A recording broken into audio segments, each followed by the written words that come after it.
Dans les salles du musée Mohamed VI d'art moderne et contemporain à Rabat, des figures familières s'imposent en grand format. Mais loin des photos officielles figées, les chefs d'État africains apparaissent ici sous un tout autre jour, puissants, héroïques, presque mythologiques. À travers A Maze of Power, Kehinde Wiley transforme ses dirigeants en icônes. Je pense que le labyrinthe pour chaque président, ce sont ces décisions qu'il faut prendre au quotidien sur la manière d'exercer ce pouvoir.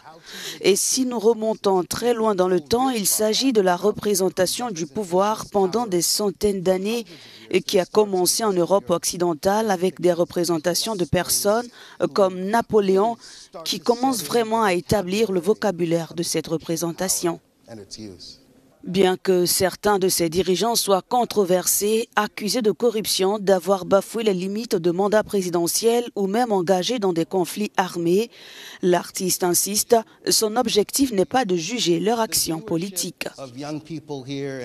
Le regard des jeunes ici en Afrique est tout aussi compliqué et passionnant à la fois. Je pense qu'une grande partie du regard se base non seulement sur ce que les gens voient dans les rues, mais aussi ce qu'ils observent à travers leur téléphone.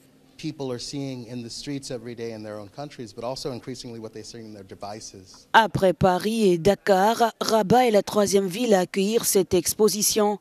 Elle s'inscrit dans la stratégie du musée marocain de s'imposer comme une plateforme majeure de l'art africain contemporain.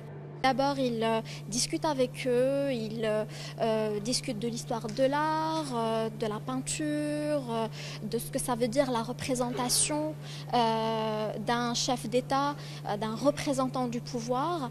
Et c'est comme ça qu'il réalise par la suite